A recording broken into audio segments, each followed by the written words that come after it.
Thanks for staying with us. Seoul's military says yesterday a South Korean fighter jet accidentally bombed homes during a live fire drill with U.S. forces, injuring at least 15 people. The Air Force 8 MKA-2 general-purpose bombs were abnormally dropped from two KF-16 fighter jets and landed outside the designated firing range in the morning hours, hitting civilian infrastructure northeast of the capital, Seoul. South Korea's defense ministry says initial findings indicate the accident was caused by a pilot imputing incorrect bombing coordinates. The aftermath of the explosions reportedly showed thick smoke billowing into the air in a rural area. The National Fire Agency says no cardiac arrest or unconsciousness were reported. The blasts destroyed two residential buildings, part of a church, and a truck.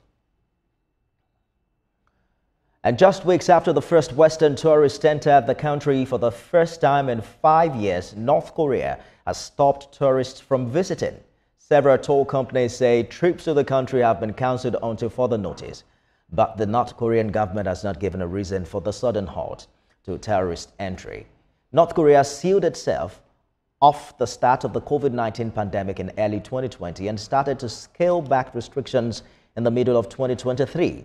It opened up to Russian visitors in 2024, but it was only last month that Western tourists were allowed into the remote eastern city, Rason.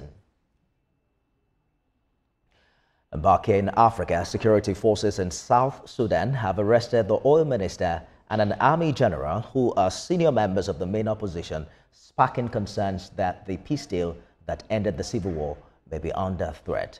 General Gabriel Dumblan and Hud Kancho, who are high-ranking men of the Sudan People's Liberation Movement in opposition, are both allies of Vice President Riek Machar, a rival of President Salva Kiir.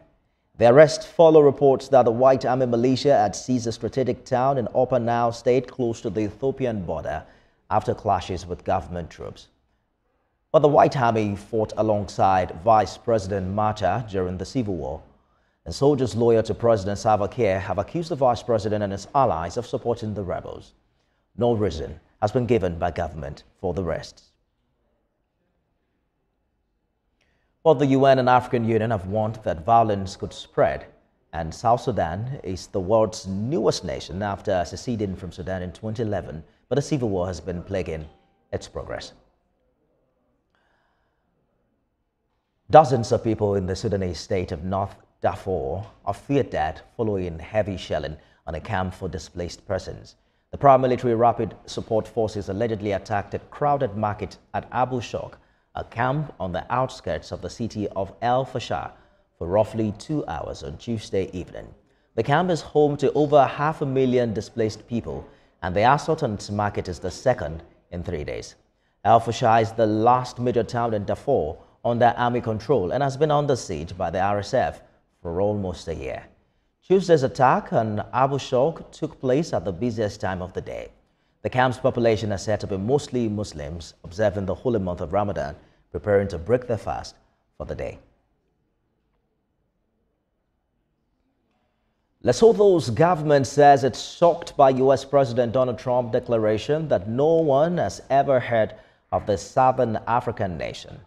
President Trump, addressing the U.S. Congress in his first speech since his return to the Oval Office, made the reference as a listed cuts made to what he said was wasteful expenditure.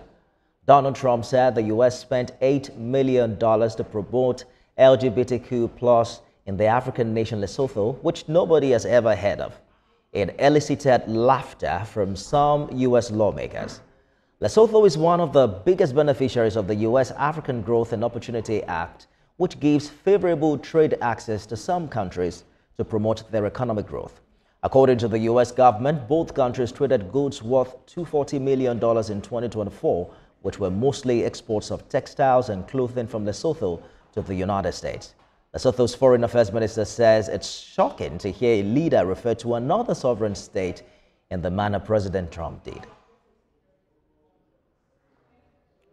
And finally, on the news, the Inner London Crown Court has had the trial of a PhD student who's been convicted of drugging and raping 10 women. The lead detective says the case may turn out to be one of the most prolific sexual predators that has ever been seen in the UK. The court says the Chinese national Zheng Zhu, aged 28, attacked 2 women who have been identified and another 8 who are yet to be traced. The University College London student filmed 9 assaults as souvenirs and kept a trophy box of victims' belongings, including jewelry and clothing. Judge Rosina Cottage says Zheng Zhu was a dangerous and predatory offender. She warned him he would face a very long jail term when he's sentenced on the 19th of June.